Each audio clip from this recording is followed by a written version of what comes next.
of 2 bases, gonna see a Queen's Nest here. I don't know about this one. I don't know about going for the early Queen's Nest. If this is for Hive Tech, I definitely question that.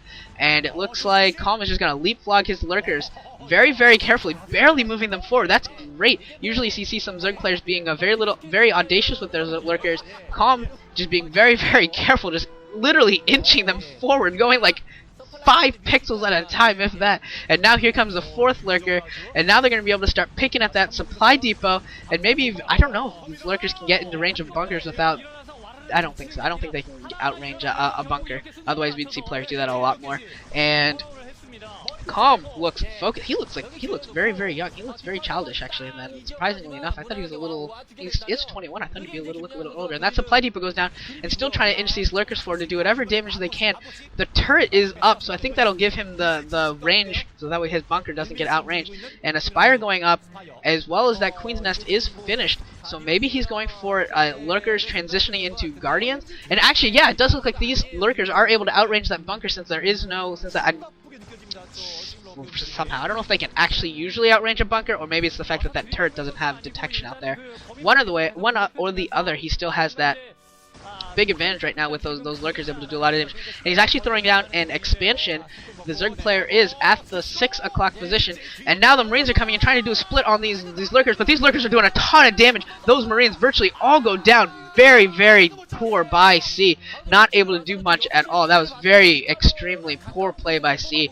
Not killing even a single lurker there, and losing almost his entire medic marine force. And if Calm transitions into a Mulus build here, he could be in trouble.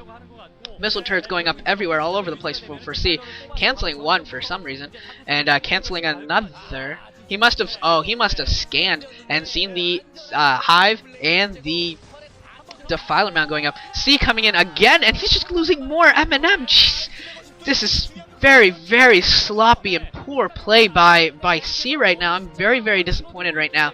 He is playing very, very sloppily, losing a lot of Marines to get no damage done. Really, all he's done is killed something like 8 Zerglings or something, and hasn't killed a single lurker. He's just losing all of them. He loses an SCV for nothing here. I'm very confused by his play.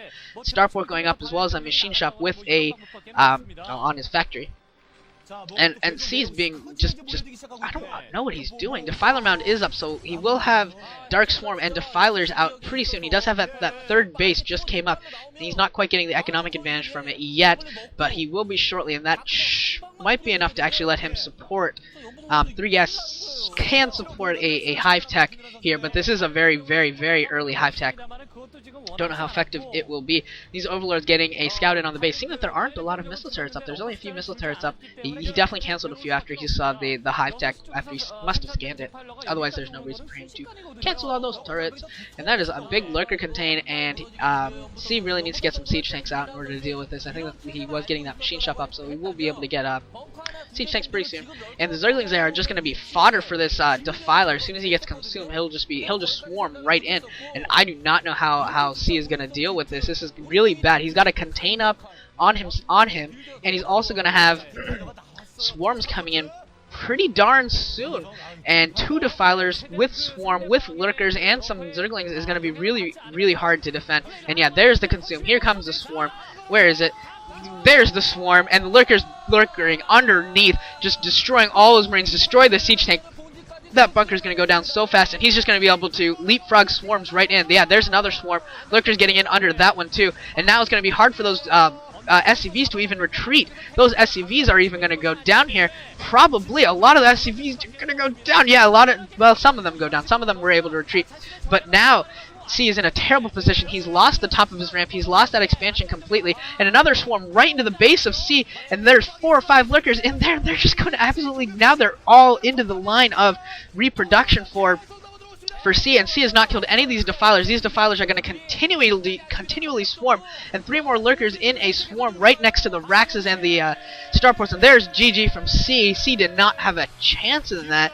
Very sloppy play by C, very poor play by C, getting absolutely destroyed by Calm. So we're going to see a Zerg versus Zerg in Game 3 on Carthage 3, and I'm going to try and get this game in under 11 minutes, see if I can try and upload it on that. But I will see you all in the winners match in Game 3 in just a few moments.